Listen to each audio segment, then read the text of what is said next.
that Yeah. he had to fix. And you could even take that as far as going into closet talk if the closets were anything. But anyway, Okay. okay, back to your bedroom and furniture in your room. Did some of the things your father may have built for you, or built for the house and for the family? Actually, my father actually had a furniture company after he got out of college, and he made some gorgeous furniture. I didn't even realize he did what he did. Um, and he made me a coffee table. Well, he didn't make it for me, but an old coffee table. I still have a marble table that resides at my home, and Daddy actually made Thomas's bunk beds, and the uncle made the dressers in Thomas's room. But me and Dottie B used to tie ropes to the top of the bunk beds and pretend like we were skiing. We would all pretend like we were water skiing off the bunk beds.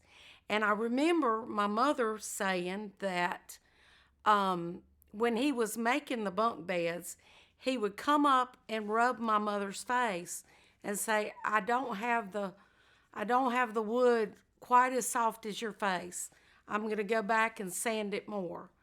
And then he came up and he did it and he said, I'm good now. It's as soft as your face. And this is Thomas's bunk bed.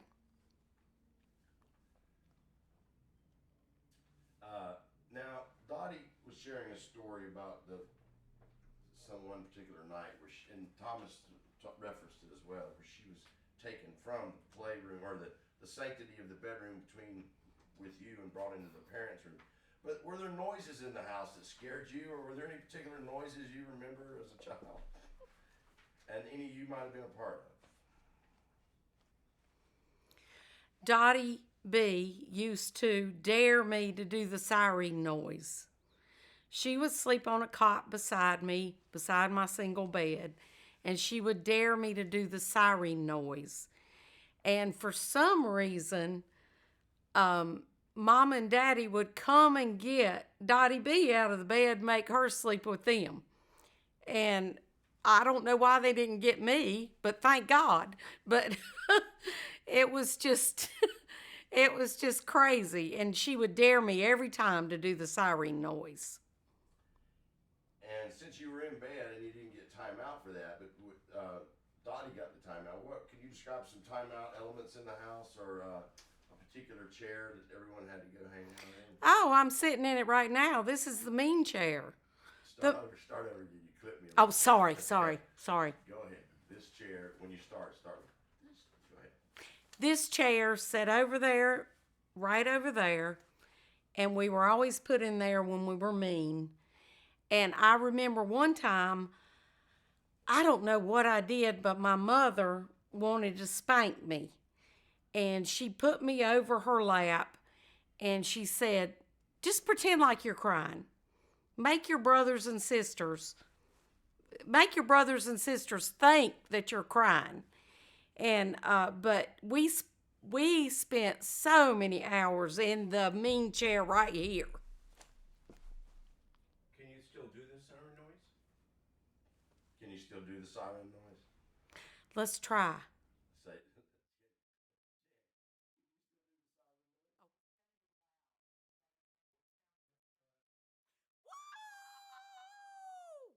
Woo, woo, woo.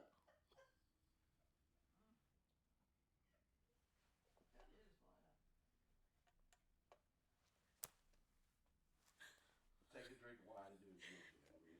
I know my voice is No, not. no, you guys got to be quiet in the kitchen. We got to get this clean. Okay, and what kind of? Let's see. When Dottie would say, Dottie would prompt me, and I would say, "Can you set it up? Set up the noise." Say, Dottie would prompt me, and I would make the. Dottie would dare me to do the noise of the siren. Woo! Woo! Woo! Woo!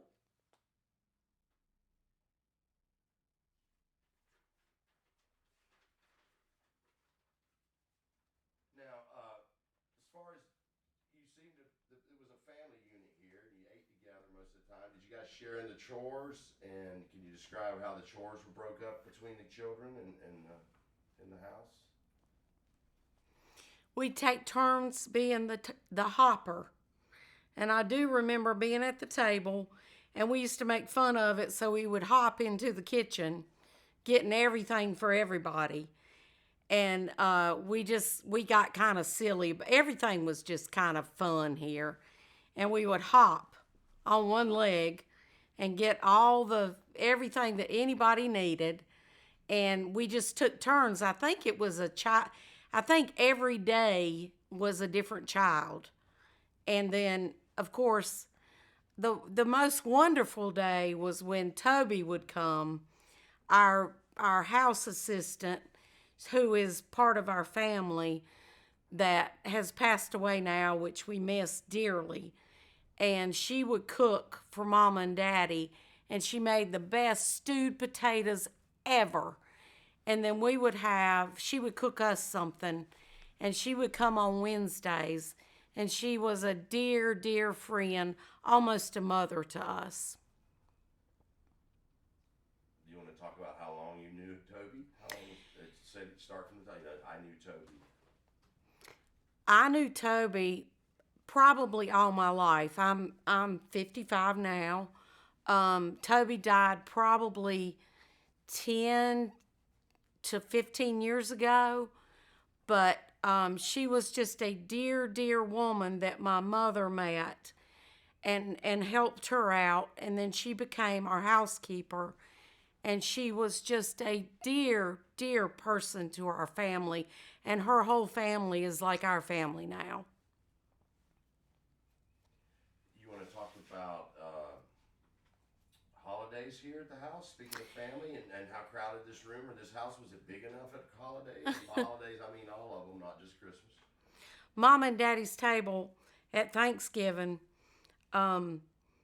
we had extended leaves out of the table, and our TV was over here, and we would move our chairs over there. And I remember watching the Macy's Christmas parade, and then we would all dress up, and we'd have a kids' table, and we'd have an adults' table.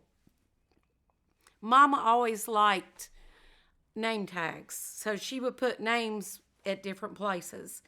And we'd have 30 plus people show up, and Toby would be in the kitchen cooking our turkey, dressing, gravy, everything that we ever needed. We were so blessed. And it's the first time I ever remember people drinking wine during the day. And my aunts and uncles would show up, and everybody would just be dressed up. It was a big, elegant thing.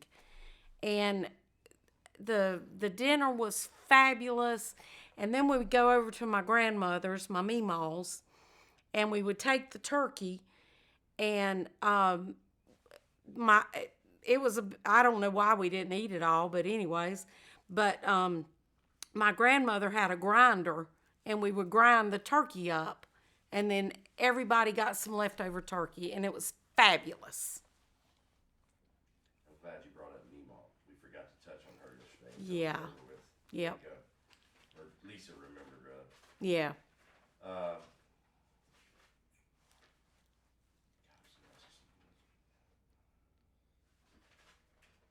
You were talking about the bedroom. And so you were next to Thomas downstairs in your bed? No, you were up here, and he was down there. So did you have an easy in and out in the house? Did you have no easy ins and outs? Well, you can talk about that, because I did. Yeah, well, you can talk about it. Okay. You want to talk about as you grew from a young person to a teenager Sure. in this house? Sure. Action. Me and a friend of mine that was my best friend in high school, Stephanie Litchfield, who still is a friend of mine, we went downstairs and snuck out with my brother and his best friend, and we went riding around in the car, and I don't even remember what we did. It was so long ago, but you know, we came back home and we snuck back in here and yeah, I really don't remember, but yeah, we went out that door downstairs. So that was not you being a bad girl, but that was you sneaking out. Yeah. So you stayed out of trouble for the most part. Well, I got in a little.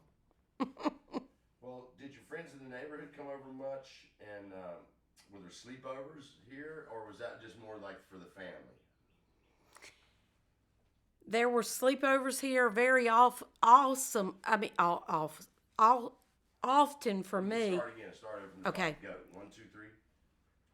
There were a lot of sleepovers for me, all my girlfriends. But I remember one time we pitched a tent out there, and I had about 6 girlfriends come over.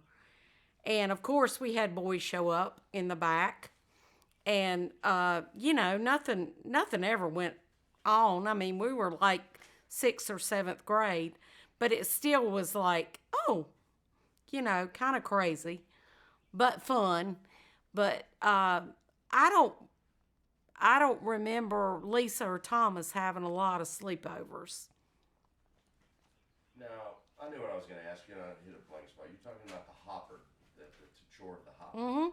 And I guess only because I'm doing it out of fair play, everyone else seems to get a hoot out of talking about you the night a hot skillet went flying across the room. You want to tell us your take on that? Well, Is it that traumatic for you? the table is exactly where you're sitting, and it was plugged in. I think the plugs are different than when I grew up, but yeah. Daddy kept saying, don't hit the skillet, don't hit the skillet. And of course, I hit the skillet and it went flying. And they have never let me forget that. But that's okay. Oh, we need to switch cards. This is time.